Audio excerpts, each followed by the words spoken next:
Hello 11th student எல்லாருக்கும் வணக்கம். So பயாலஜிக்கான ஒரு லாஸ்ட் வீடியோ தான். ஸோ நான் ஆல்ரெடி வந்து இம்பார்ட்டன்ட் கொஷின்லாம் அப்லோட் பண்ணிட்டேன். ஸோ பாட்டனிக்கு தனியாக அப்லோட் பண்ணியிருந்தேன்.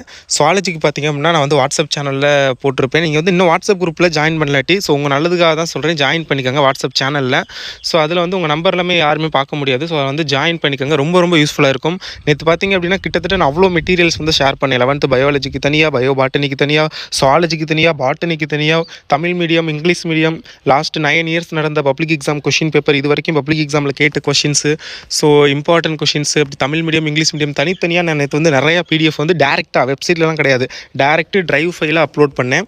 ஸோ அதெல்லாம் உங்களுக்கு ரொம்ப யூஸ்ஃபுல்லாக இருக்கும். ஒருவேளை நீங்கள் என்ன ஜாயின் பண்ணலாட்டி டிஸ்கிரிப்ஷனில் வாட்ஸ்அப் சேனல் லிங்க் கொடுக்குறேன், ஜாயின் பண்ணிக்கோங்க, ரொம்ப யூஸ்ஃபுல்லாக இருக்கும். ஸோ இப்போ வந்து இந்த 111 பக்கம் இருக்குது இந்த பிடிஎஃபில். அப்படி 111 பக்கம் என்ன தான் இருக்குன்னு உங்களுக்கு டவுட் வரும்.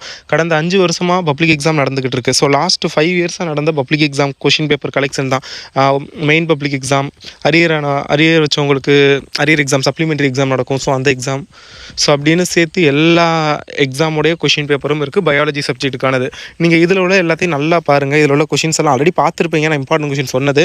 பட் ஸ்டில் இதில் உள்ளதையும் ஒரு தடவை ஒரு கிளான்ஸ் வந்து ஓரளவு பார்த்து வச்சுக்கோங்க, ரொம்ப யூஸ்ஃபுல்லாக இருக்கும். அண்ட் என்னோட ஒரு சின்ன ரெக்வஸ்ட் அண்ட் ஒரு அட்வைஸ் மாதிரி வச்சுக்கோங்க, எல்லா கொஷினையும் வந்து அட்டென்ட் பண்ணுங்கள் எக்ஸாமில். தெரிஞ்சாலும் சரி, தெரியாத கொஷினாக இருந்தாலும் சரி, அதில் இந்த டயக்ராமு அந்த மாதிரி கொஷினாக இருந்துச்சுன்னா டயக்ராம் மட்டுமாவது நீட்டாக போட்டு வச்சு கொஞ்சம் அதை பற்றி ஏதோ எழுதி வச்சிங்கன்னா மார்க் வந்து கொடுப்பாங்க. ஸோ அதனால் பயாலஜி ஈஸியாக தான் வரும் அப்படிங்கிற மாதிரி சொல்கிறாங்க. ஏன்னா லாஸ்ட் இயர் ஈஸியாக தான் வந்துச்சு. ஸோ இந்த வருஷம் 11th பொறுத்தளவில் பெருசாக சொல்லிக்கிற அளவுக்கு எந்த கொஷின் பேப்பரும் டஃப்பாலாம் வர கிடையாது. கம்ப்யூட்டர் சயின்ஸு, ஃபிசிக்ஸு அப்படின்னு எல்லாமே வந்து ஈஸியாக தான் இது வரைக்கும் வந்துக்கிட்டு இருந்திருக்கு. ஸோ அதனால் வந்து 11th இந்த வருஷம் பயாலஜியும் ஈஸியாக தான் வரும் அப்படிங்கிற மாதிரி சொல்லப்படுது. ஸோ அதனால் யாரும் பயப்பட வேணாம். ஸோ இதில் உள்ள கொஷின் பேப்பர்லாம் நல்லா பாருங்கள், என்னென்ன கொஷின்ஸ் இருக்குது அப்படிங்கிற பாருங்கள். எல்லா கொஷினும் இருக்குது. 111 பக்கம் பயாலஜிக்கு மட்டுமே கொஷின் பப்ளிக் எக்ஸாமில் இது வரைக்கும் கேட்ட கொஷின்ஸு. ஸோ இதே மாதிரி லாஸ்ட் இயர் இந்த மாதிரி கொஷின் பேப்பராகவும் இருக்குது, நம்மக்கிட்ட கொஷின் தனியாக பிடிஎஃபாகவும் இருக்குது. இப்போ இந்த கொஷின் பேப்பரும் இன்னொரு ஐ திங்க் இந்த வீடியோ அப்லோட் பண்ண கொஞ்சம் நேரத்தில் வாட்ஸ்அப் சேனலில் நான் போஸ்ட் பண்ணிடுவேன். இந்த கொஷின் பேப்பரோடைய பிடிஎஃபை நீங்கள் வந்து டேரக்ட் பிடிஎஃபாகவே டவுன்லோட் பண்ணிக்கலாம். ஸோ அதனால் வாட்ஸ்அப் சேனலில் வந்து ஜாயின் பண்ணிக்கோங்க. ஆல்ரெடி நான் சொன்னது தான், பயோ பாட்டனி வந்து கொஷின்ஸ் கொஞ்சம் கம்மியாக இருக்கும், ஆனால் படிக்க கஷ்டமாக இருக்கும். சுவாலஜி கொஷின்ஸ் நிறையா இருக்கும், இம்பார்ட்டன்ட் கொஷின்ஸு. பட் அதுக்கு படிக்க ஈஸியாக இருக்கும், நீங்கள் படிச்சிருப்பீங்கன்னு நினைக்கிறேன். புக் இன்சைட் அப்லோட் பண்ண சொல்லியிருந்தீங்கன்னா புக் இன்சைட் கொஷினும் வாட்ஸ்அப் சேனல்லாம் போட்டிருந்தேன். சேனல்லையும் போட்டிருப்பேன். பட் இன்றைக்கி வந்து ரொம்பவே ஹெவி ஒர்க்கு. ஸோ அதனால் வந்து வீடியோ அவ்வளோ போஸ்ட் பண்ண முடியலை. ஸோ அதனால தான் காலையில் வந்து போஸ்ட் பண்ணல. ஸோ இப்போ வந்து இந்த கொஷின்ஸில் உள்ள எல்லாத்தையும் மட்டும் நல்லா பார்த்துக்கோங்க ஒரு கிளான்ஸு. அண்ட் நான் வாட்ஸ்அப் சேனலில் போட்டிருக்க இம்பார்ட்டன்ட் கொஷின்ஸ் எல்லாத்தையுமே. அண்ட் லாஸ்ட் மினிட் நான் இப்போ தான் நிறைய பேர் நாள் நைட்டு தான் படிக்க ஸ்டார்ட் பண்ணுவாங்க. ஸோ அப்படிப்பட்ட ஸ்டூடெண்ட்ஸுக்கு சொல்லிக்கிறேன்.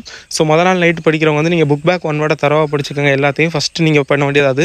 ரெண்டாவது பார்த்திங்க அப்படின்னா 5 மார்க் கொஷின்ஸு, அந்த டயக்ராம் அந்த மாதிரி இம்பார்ட்டன்ட் கொஷின்ஸ்லாம் இருக்குல்ல, diagram, structure, so labelled diagram அந்த மாதிரி உள்ள கொஷின்ஸ் எல்லாம் கொஞ்சம் நல்லா பார்த்துக்கோங்க. பார்த்து டயக்ராம் எல்லாம் மைண்டில் வச்சுக்கோங்க. ஸோ அடுத்தது பார்த்திங்க அப்படின்னா 5 மார்க் கொஷின்ஸ், இம்பார்ட்டன்ட் கொஷின்ஸ் எல்லாத்தையுமே நீங்கள் வந்து கான்செப்டை புரிஞ்சுக்க மட்டும் ட்ரை பண்ணுங்கள். இந்த கொஷின் வந்தால் இது கதை அப்படிங்கிற மாதிரி கதையாகவும் வச்சுக்கோங்க. அங்கே போய் நீங்கள் ஓனாக எழுதிடலாம். ஸோ அந்த மாதிரி தான் பண்ண முடியும். ஏன்னா இந்த நேரத்தில் உட்காந்து ஃபுல்லாக படிக்கிறதுங்கிறது தட் இஸ் நாட் பாசிபிள். அதுவும் பயாலஜியில் that is very not possible. So அதனால் வந்து கொஞ்சம் கரெக்டாக வந்து யூட்டிலைஸ் பண்ணிக்கோங்க டயத்தை. அண்டு சேனலை மறக்காமல் அகெயின் சொல்கிறேன், சப்ஸ்கிரைப் பண்ணிக்கோங்க.